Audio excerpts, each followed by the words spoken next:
许天意外穿越到修仙世界，获得了自动拾取系统。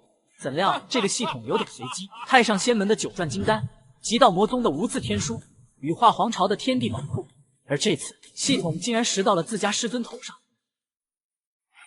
为师近日有感悟，需要闭关领悟一番。明日的升仙大会，你便代替我去一趟吧。他叫许天，乃是问剑锋唯一的弟子。如今锋主李青衣要闭关，许天作为问剑锋首徒前去，按理来说并无问题，但问题在于他的境界实在是有点低了。为师知道你的顾虑，暂且忍耐一段时间。此次闭关若是顺利，化神近在眼前。待到为师化神，我便为你寻一份提升资质的天才地宝。罗浮山升仙大会10年一届，许天为上一届入门弟子，10年过去，他才炼气9层。与他同届的弟子几乎都踏入了筑基期，更有天赋卓绝之辈开始冲击结丹期。对比之下，许天代表问剑锋去升仙大会，恐怕只会让其他山头以此嘲笑问剑锋，攻讦自家师尊教导无方，不配为一峰之主。到时候问剑锋本就不多的修炼资源，怕不是又要被克扣了。多谢师尊，回去休息吧，天色也不早了。李青衣看着许天离去的背影，眼中有着说不尽的惋惜。10年的朝夕相处，足以让他了解许天的品性。这10年的时间里，李青衣将绝大部分精力都放在修炼上，对许天的教导少之又少。问剑锋的杂物也是许天打理，让他尽可能没有后顾之忧的突破化神。可惜了，4系杂灵根，若无大机缘，子生结丹无望啊。李青衣回想自己所知的天才地宝，能提升修士灵根资质的极少，唯一知道下落的便是清源神水，此时就在云霞峰主的手里。据说服下后，杂乱的灵根便会融合为一，不但能让一个废柴获得天灵根，更有一定概率融合出变异灵根。许天，你等为师坐稳了峰主之位，夺回本峰资源，届时无论是探索遗迹，还是重金购买，都会为你弄来这等天才地宝。随即，一股灵气与李青衣的身体。小竹楼周围的禁制全数激活，隔绝内外。100年前，正魔大战时，罗浮山被血魔尊偷袭而重创，而问剑锋更是只剩下李青衣一个弟子。之后，问剑锋名存实亡，资源也被瓜分。如今100年过去，李青衣成功踏入出窍期，有了继承问剑锋的资格。于是，各峰主就合计了一个方案，在上届升仙大会上留下一批4系杂灵根的弟子给李青衣选择。李青衣带着一个这样的弟子，在60年一期的宗门大比上，注定要被各个山头的天才弟子击败。届时便能以李青衣教导无方为由，下了他峰主之位，彻底解决问剑锋的资源问题。好在天无绝人之路，此时的许天尚且还有一个改变现状的机会。虽说我知道4系杂灵根修炼起来很慢，但这速度未免也太慢了一点吧。系统加载进度100%，正在安装自动拾取系统，请稍后。10年，整整10年。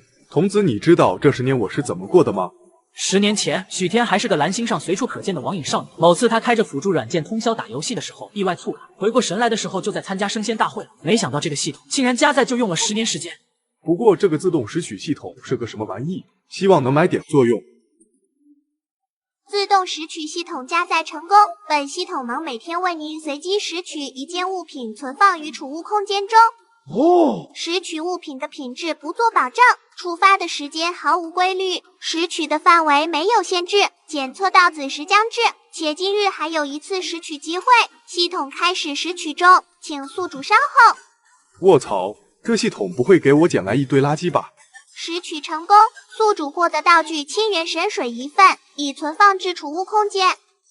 清源神水，天地灵泉100年时光孕育出的一份神水，修士饮用之后可提升灵根资质，有一定概率觉醒变异灵根，其上一切追踪术法与禁制皆已抹除，请宿主放心使用。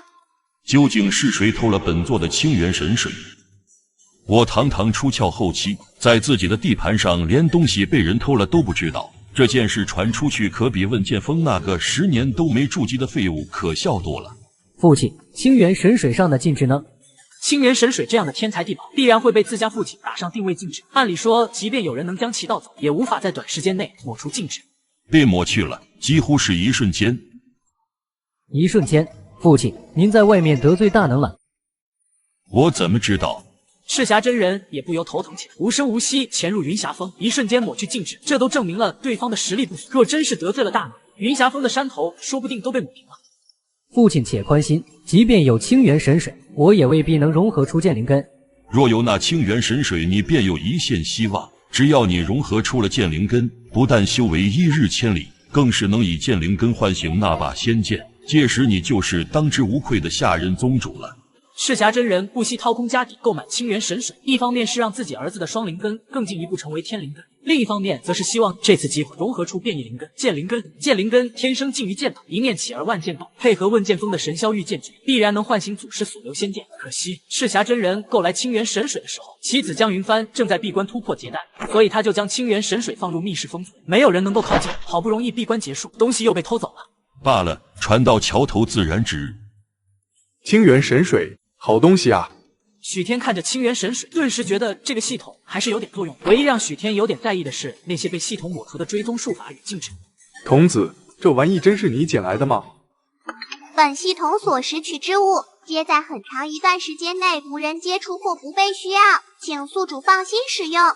哦，如果是这样的话，那么这瓶清源神水应该是出自某个还未有人踏足的洞府遗迹吧？童子，提取清源神水。收到。清源神水提取成功。许天盘膝而坐，将这清源神水一口饮尽，随即运转功法，发挥它的最大功效。霎时间，一股温暖的感觉席卷全身。起初，许天感觉自己的灵根痒痒的，随后竟然开始逐渐分解消融，最后竟从上面感觉不到一丝一毫的属性。但随着灵气接触灵根，便发生了变化，五行灵气运转自如，即便是风、冰、雷之类的罕见灵气亦能转化。这难道是空灵根？许天的灵根能自由转化不同属性的灵气，就意味着他能将几乎所有的术发挥出最大威力。唯一能想到的可能便是空灵根，只有这种被记载在古籍上的灵根才能做到这种事情。这是要突破了吗？先前许天一直无法突破，便是灵根太差，空有灵气，但效率极低。如今四系杂灵根融合成了空灵根，对灵气的利用率直接上升了好几个档次，10年积累终于在此刻爆发出来了。此时，一道莫名钟声从许天丹田传来。原本漆黑一片的丹田中，竟然出现了一点白光，随后白光越来越多，仿佛鹅毛大雪一般不断落下。这些都是灵气构筑而出的雪花。难道说，根据宗门典籍记载，筑基之时出现异象的修士，只要不半路夭折，几乎都是化神起步？这下可真赢麻了。如果说之前许天对修行的态度就是能够结丹就算成功，这下直接快进到重振罗浮山荣光，我辈义不容辞了。时间不早了，该去升仙大会了。如今我已经成功踏入筑基期，想来那些老登也能少一个发难的借口了吧？没想到踏入筑基期后，整个身子都轻快了，神行术都快了许多。哈哈！我操，牛逼！我怎么没听过宗门内有风属性天灵根的师兄？究竟是谁的神行术能爆发出这种速度？罗浮山升仙大会比较传统，除了最基础的体力考核外，便是问心境、爬天梯。前者是以法宝构筑幻境，考验入阵之人的心性；后者则是根据爬上白玉石阶的多寡来分辨灵根的品质。我刚才过来的时候好像撞到人了，算了，不管了。罗浮主峰的聚灵阵效果可比文剑锋好多了，能白嫖一点是一点。对于升仙大会谁能拔得头筹这种事，许天自然没有插嘴的余地，趁没人搭理他，默默运功修行起来。空灵根的特性便是变化，随着许天心念一动，就发出了四系杂灵根的灵气波动。接下来的几个时辰，许天都被当作空气一般被无视。赤霞师兄，你都已经得了改善资质的天才地宝，何必要争这一届资质最佳的弟子？天才地宝乃是个人机缘，分配弟子乃是宗门公事，岂有公私不分的道理？赤霞真人本来已经接受清源神水被窃走的事实了，现在好巧不巧又被人提起，不由得火冒三丈。可说话之人又是丹顶峰之主，若是贸然得罪，以后云霞峰的丹药估计是要被狠狠拿捏了。于是转移话题就成了唯一的选择。哼，升仙大会如此重要的事情，问剑锋却派一个筑基期的弟子前来，当真是没有礼数。对。对于宗门长辈的指责，上一世作为社畜的许天根本没怕，甚至还有一点怀念的感觉。主打一个天桥底下盖小被里面抹眼泪，抹完眼泪无所谓，逢人就说对。此时竟有一人踏上100层白玉石阶，立于山巅之上。白玉石阶合计100层，行至20阶为4系杂灵根。如许天这般能修仙，但只能修一点点；行至40阶为3系杂灵根，比上不足，比下有余；行至60阶为双灵根，未来必是罗浮山中流砥柱；行至80阶为天灵根，一旦出现，必然要被各大山头争抢。而后每多踏上一阶，就意味着天赋更高一分。看到有人立于山巅之上，浮游子目光一闪，或者空气一抓，直接跨越空间，将人抓到大殿之上。孩子，你叫什么名字？萧水国，谢玉书。谢氏可是萧水国姓啊，怪不得能出你这般的人才。你可愿意入我罗府主封？对于宗主如此赤裸的招揽，其余封主面色如常，可内心颇有不甘。不过出乎所有人的预料，谢玉书却是摇了摇头。宗主厚爱晚辈感激不尽，但晚辈天生怪病，丹田之内无法储蓄灵气，皇室中人也无办法，故而采来罗浮山，希望寻一线生机。浮游子运转灵气，朝着谢玉书丹田而去，没想到灵气竟如泥牛入海，瞬间便失去踪迹。他不信邪，继续朝着谢玉书体内灌输灵气。半个时辰后，他相信了。宗主也没办法吗？修士超凡脱俗的根基便在于对灵气的运用。谢玉书空有绝世天赋，但却无法储存灵气，未来成就还不如之前许天的四系杂灵根。可惜了你的雷灵根。浮游子热情消退，谢玉书这情况显然不适合修行。可就在半个时辰前，他当众说过收徒之事，又不好让对方打道回府，他便将目光放在了许天身上。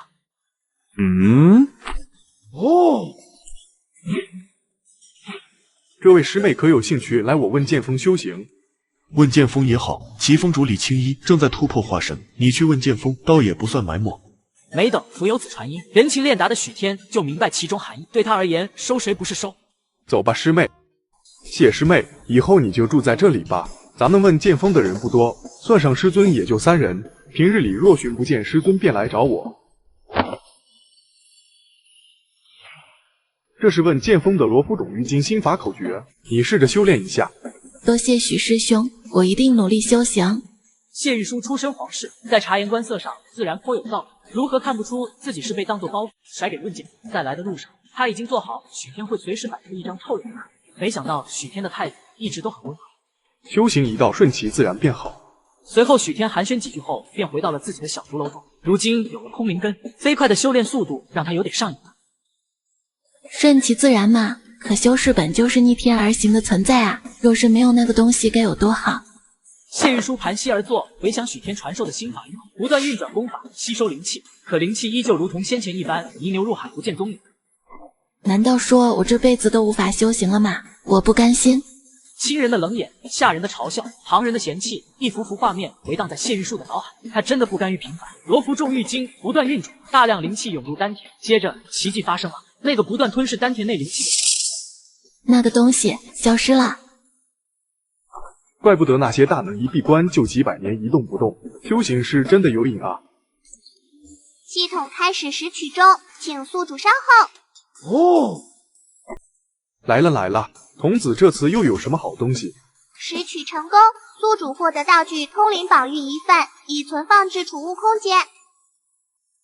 通灵宝玉，某位身负大机元者的半生灵物，内含无上雷法传承，需注入足够的灵气方能激活。其上一切追踪术法与禁至今已抹除，请宿主放心使用。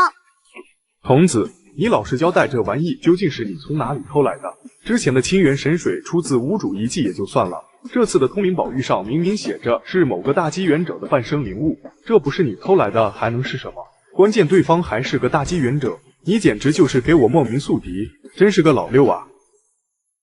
本系统乃是自动拾取系统，讲究的是以食为天，一切所得皆是时来之物。那这东西你怎么解释？此物之主对其厌恶之极，被本系统判定为无主之物，故而将其拾来。厌恶，这就是大气运者的骄傲吗？既然别人不要了，那么系统将其捡走应该也没啥问题吧？大机元者看不上，但我看得上啊！感谢大自然的馈赠。系统提取通灵宝玉。收到。通灵宝玉提取成功。许天好奇通灵宝玉中究竟是什么传承，便运转灵气一点点灌入其中，但很快就发现自身灵气竟然如同泥牛入海一般不见踪影。不愧是大机元者的半生灵物，开启传承所需的灵气竟然如此之多。只见他丹田之中的千山雪景不断消融，体内灵气几乎耗尽。就在他打算休息的时候，一股玄妙感觉从通灵宝玉上传来。许天仿佛置身于无尽雷海之中，电浪翻涌间，在无穷雷电的中心，一个模糊人影立于虚空，一道道气浪从虚影中传出。等许天回过神来时，那恐怖的异象早已散去，脑海中则是出现一篇名为《掌中雷池》的书。这波灌输灵气几乎将我给抽干了，但收获超过预期。雷属性的术法一般都重攻击轻防御，但是掌中雷池却能攻防一体，真是罕见。这可比罗浮山的绝大多数术法要好用多了。巨雷霆毁灭之力，大掌心方寸之间。黑暗笼罩万物，我将是黑暗中最后的那道曙光。你来吧！我这就已经炼气3层了。那个东西消失后，我的修炼速度快了好多。去找师兄吧，正好试验下修行成果，用神念找找。师兄，乐乐，放饭。没想到这掌中雷池的威力这么大，没控制好力道，直接将周围区域离了一遍。这还仅是以雷霆散布周身的防御术法。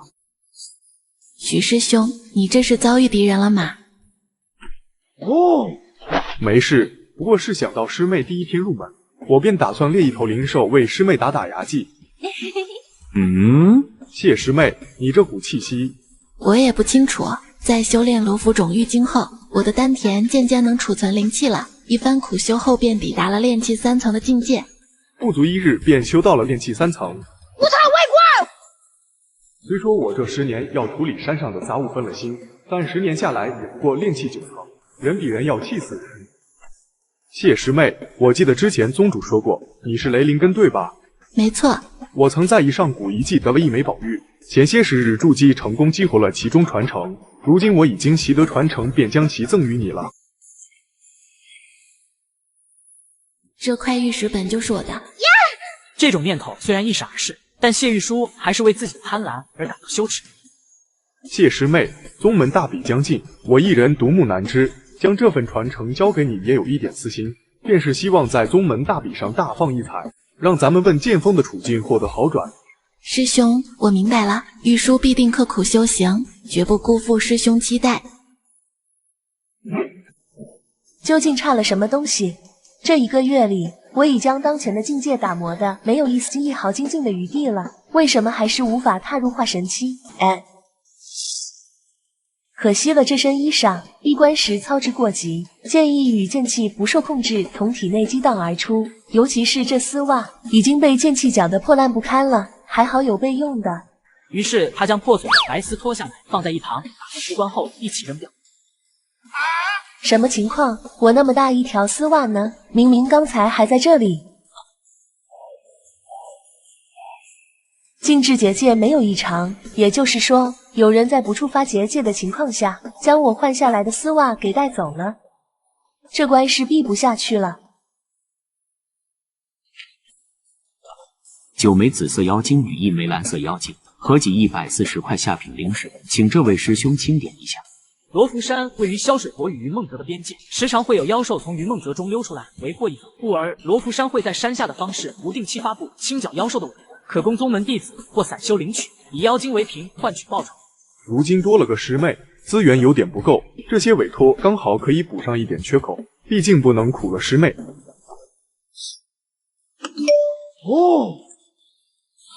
系统开始拾取中，请宿主稍后。拾取成功，宿主获得道具血残白丝破损1双，已存放至储物空间。这不对吧？血残白丝破损，由于被剑气划破而被某位女修丢弃的血残白丝，其上有出窍期修士所留下的剑意，可供宿主感悟修行。其上一切追踪术法与定制机已抹除，请宿主放心使用。童子，你差不多得了。平时拾到的残破法宝之类东西虽然没啥用，但好歹还能换成灵石。可这破丝袜我要怎么搞？不过，这不会是从合欢宗的女修身上偷来的吧？这位道友，你也是罗浮山的弟子对吧？问剑锋，许天，在下丹顶通张景，小心意还请笑纳。无功不受禄，道友有事还请说。道师在下唐突了，在下想去云梦泽深处寻一位灵药炼丹，但云梦泽乃妖兽汇聚之地，想邀请道友与我等一同前往。云梦泽深处，在下明白其中风险，若是攻城，每位都会获得1枚翠玉丹作为报酬。翠玉丹据说在筑基修士突破结丹期时，有概率提升结丹的品质，而且价格在200枚中品灵石左右，这人出手如此大方，加上云梦泽越深处越危险，此情必不简单。既然有翠玉丹作为报酬，道友完全可以用个人名义发布委托，根本不用特意来寻我才是。山泽野修不可轻信，近日在下一直在方氏观察，但如道友这般一日连斩10头妖兽，一脚却不染尘埃者，属实是第一次见，还请道友勿要推辞。若道友看不上翠玉丹，在下可以将丹药折算成灵石，亦或者换取其他等价值丹药。让我考虑一下。若是道友答应，明日午时来方氏的秋叶楼用餐过后，便一同入云梦子。哦，师尊，您这么快就出关了？出了点变故，魏师便出关了，反倒是你精进不少。来，让我看看。师尊，你干嘛？我看看你发育正不正常啊！让我看看！不要！此剑名为青丝，乃是为师早年所用飞剑，今日赠予你。若是你觉得名字秀气可以更改。师尊佩剑，我怎能改名？多谢师尊。关于玉书的事情，为师大概了解了。突然能够修行的事情，确实需要给其他山头一个解释。明日我带他离开罗浮山几日，回来时便可对外宣称已经将其怪病治好。如今你已有筑基实力，今晚便来为师的竹楼，我将为你讲道，并传授你神霄御剑诀。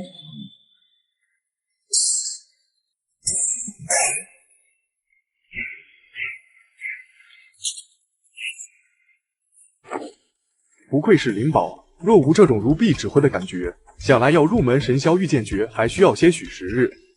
你说这话便是自谦了，你差的是灵根资质，而非自身悟性。你的学习热情特别高涨，最近要去做什么危险的事情吗？师尊看出来了。许天便将张景邀请同去云梦泽的事说了一遍，同时心中感叹姜还是老的辣，女人总是对年纪极为敏感。李青衣作为出窍期修士，直觉更是强大，随即屈指对着许天。莫要在心中诽谤为师，至于深入云梦泽一事，你自己要小心一点。况且你身上也不是没有保命的手段。我有什么保命手段？罗浮山的弟子令牌有什么作用？身份的证明、魂灯的媒介，以及师长的庇护。可这样的手段一般都是用在值得培养的弟子身上。师尊是什么时候？一开始。接下来回去好好感悟一番，平日里多用自身灵气温养飞剑，对敌时才能运转自如。若是以前资质不佳的时候就罢了，现在资质已经上去了，就不能给师尊拖后腿了。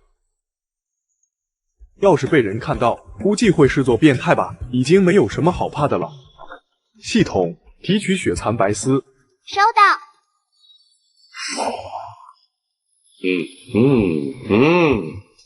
这位剑意真香。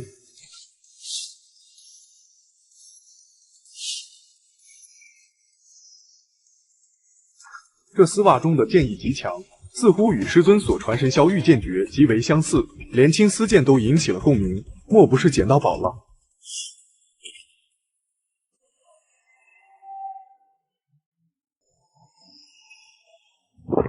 应该只是同款吧，不过加上这种剑意，难道说必须要将它给藏起来？不然我的修行人生可能就要提前结束了。想起你明日就要去云梦泽，为师给你准备了一件规避瘴气的。念图，你有什么想要说吗？当时那把剑离我的喉咙只有0.01公分，我决定说一个谎话。虽然本人生平说了无数的谎话，但是这一个我认为是最完美的。师尊，这是我拾来的，只是捡到之时发现上面有剑意，便想要感悟一番。感悟，你倒是好机缘。你在发现它的时候，周围有没有其他人或者古怪的地方？这倒是没有。师尊，能不能先把剑收起来？既然如此，那就来外面让为师看看你感悟了多少。师尊，不去行不行？刚才我不是已经……不行，这次为师会压制修为，亲自来当你的对手。还好没沾上什么奇怪的液体，不过这小子说是拾来的，又好像有那么一丝无法反驳，毕竟他确实没那个实力破开我的禁制结界。究竟是谁偷出来的？走。你喜不喜欢？此剑名为朱颜，原文与你手中的青丝乃是一对，这样交手起来就算公平了吧？既然如此，师尊，那就得罪了。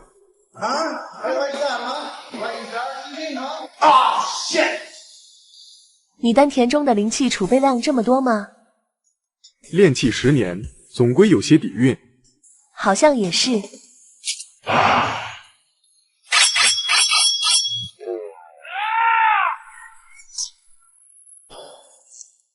即便学了一门雷法也不要紧，毕竟1个月的时间，我又能掌握多少呢？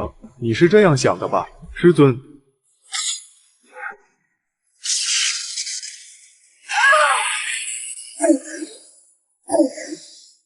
师尊虽然在修为、经验、情报上都有优势，可这些优势带来的轻敌，变成了我唯一取胜的机会。师尊，你也不想让别人知道，压制到和我同等境界的你打不过我吧？师尊，你也不想让别人知道，压制到和我同等境界的你打不过我吧？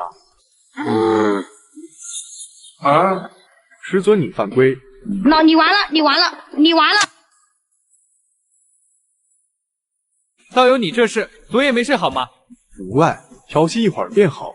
昨夜李青一用剑尖挑许天的下巴，许天找到机会就想要挑回去，挑是挑回去了，可结果可想而知。恼羞成怒的李青一以实战训练为名，狠狠操练了他1个晚上，实战了1晚上，许天的灵气都要被榨干了。既然人已经到齐了，那么咱们就开始说正事吧。张景说出了此行的目的，龙象菩提，此果乃是龙象相争时飞散的血液交融在一起，机缘巧合下才诞生的灵果，能让服用者增加一龙一象之力。但若能将其中龙象之血淬炼出来，制成丹药，则能发挥最大的功效。我听闻这等天材地宝都有妖兽守护，龙象菩提效果如此逆天，守护它的妖兽会有多强？这一点各位还请放心，既然在下敢去，自然有着把握。可问题是，我们去的地方终究是云梦泽深处，若是遇到结丹期的妖兽造成解缘，龙象菩提之事就不那么稳当了。各位放心，其实在前几日，我从家师丹华真人口中得知一事，云梦泽深处似有大事发生，一众妖王根本没心思插手外界的事情。云梦泽的大事，不过就是数位妖王打算趁着云梦泽那头凤凰突破化神之时偷袭，减少一个强敌，且瓜分地盘。为确保万无一失，特意邀请了丹顶峰主前往助力。事成后，众妖王愿在100年内持续提供云梦泽的特产灵药为丹顶峰炼丹。这样的请求，丹华真人自然没有拒绝的道理。况且那凤凰一旦突破化神，就有了整合云梦泽众妖王的能力，届时罗浮山与云梦泽之间的大战就不可避免。丹华师弟，为兄为了布置此阵，可谓是家底尽出啊。装什么可怜？你家底怎么空的？罗浮山上下谁人不知道？亲兄弟明算账，出发前说了是多少就是多少。这次深入云梦泽，丹华真人也怕是一个陷阱，故而请了赤霞真人过来帮忙。老杂毛，1000年过去了，还这么抠门，别人请你过来，你就在这一旁看着。帮到这里已经够了，再继续帮下去，想要抽身就不容易了。可惜了这只凤凰啊！说的也是。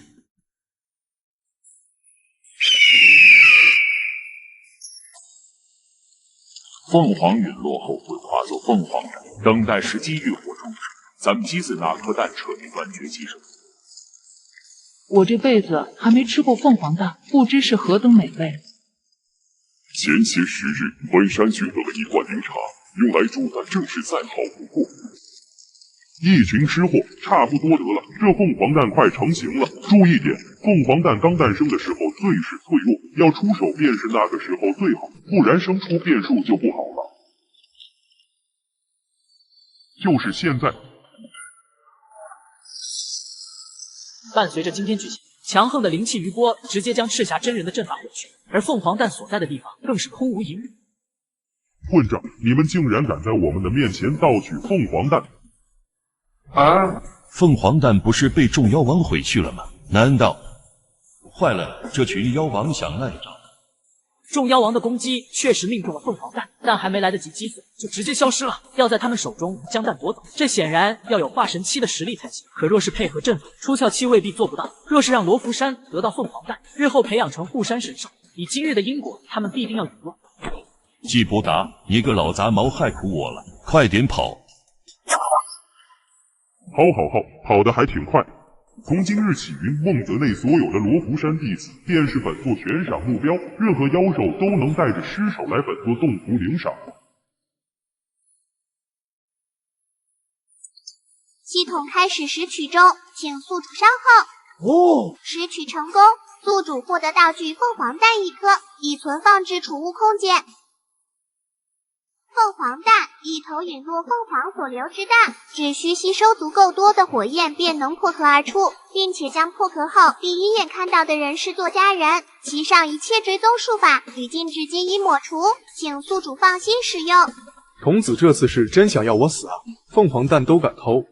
此次拾来的凤凰蛋乃是一位凤凰陨落时所化，其生前孤家寡人一个，宿主无需担心被复仇。原来如此，你这次不是偷，是吃老凤凰的坟头贡品啊！许天元以为自己对自家童子的底线有所了解，但自家童子总是能打破自己的认知下限。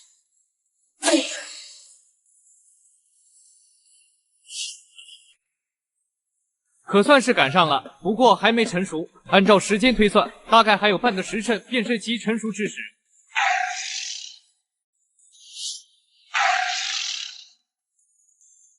果然和情报一样，动手，各位切勿伤了灵果。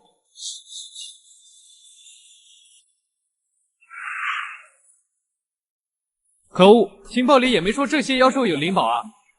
许道友，这次还好你突破到筑基中期了，不然这次恐怕凶多吉少。根据张景的情报，守护龙象菩提的妖兽共有3只，都是筑基后期，而张景一行人有2个筑基后期，余下都是筑基初期或中期，对付剩下1只妖兽显然不够。原计划是张景用刺激修为的丹药快速击杀1头妖兽，然后以多打少，但有只妖兽身上有灵宝飞叶，这是情报里没有提到，导致快速击杀的方案失效，众人陷入苦战。还好许天临时突破，加上青丝剑辅助，才成功击杀2只妖兽。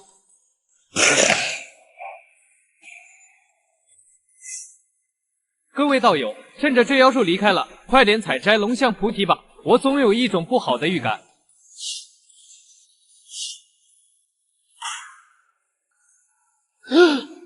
不好，这是结丹期妖兽的气息，快跑！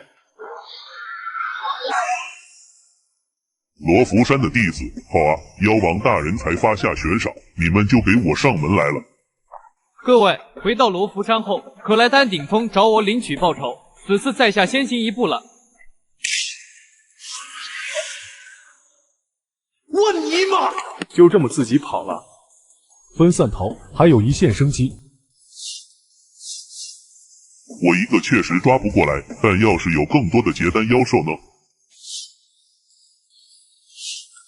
还好追的不是我，不过刚才那妖兽说更多的结丹妖兽是怎么回事？于梦泽内妖兽应该不会轻易离开自己的领地才对，可听这番话，似乎很多结丹妖兽都离开领地了。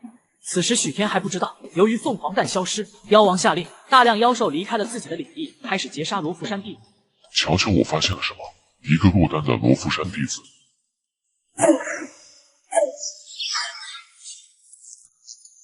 虽说雷法对你这种阴邪鬼物有克制作用，但是你的反应未免有些太大了点吧？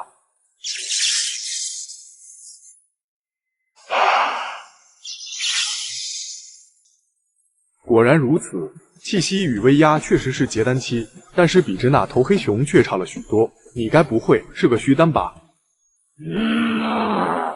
虚丹可不是一个好听的词，意味着空有寿元战力低下，此生无望元婴便罢，偶尔还要被人越境而战。筑基后期越级战他就算了，筑基中期都来凑热闹，今天他就要让眼前的小辈明白，虚丹也是丹，不是什么人都能越级而战。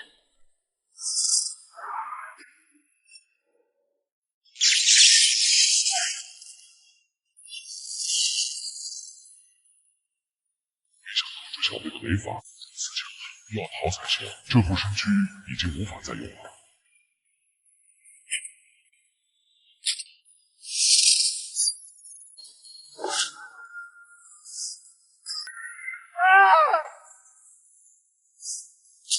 该说运气不错嘛，竟然是一个虚丹修士，此次能赢，完全是雷法对敌人的克制，加上对方本身就菜，否则想要赢，绝对不会这么轻松。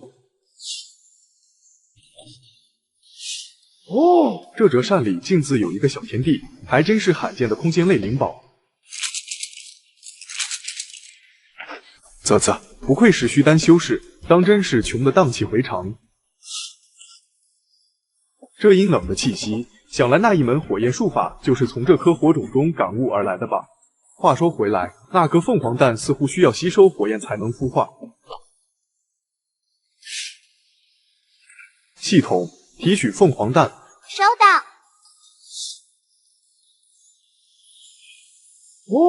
看来这火焰可以用于孵化凤凰蛋，而灵石可以作为柴心状大仓白火种，希望能尽快将凤凰孵化出来。还没孵出来就这么会吃，等你孵出来后，我怕是养不起你了。趁着恢复灵气的档口，许天不断投入灵石，尝试孵化它，但效果并不理想。以目前的情况来看，直接返回罗浮山显然不是明智之举。如今妖兽都离开自己的地盘截杀罗浮山弟子，那么他们原本的地盘必然防御空虚。出发前，张景给每人发了一份地图，其上就有妖兽们的地盘划分。有了它，我就能沿着接单期妖兽的地盘前进，通过绕远路的方式抵达其他国家，而后重返萧水国。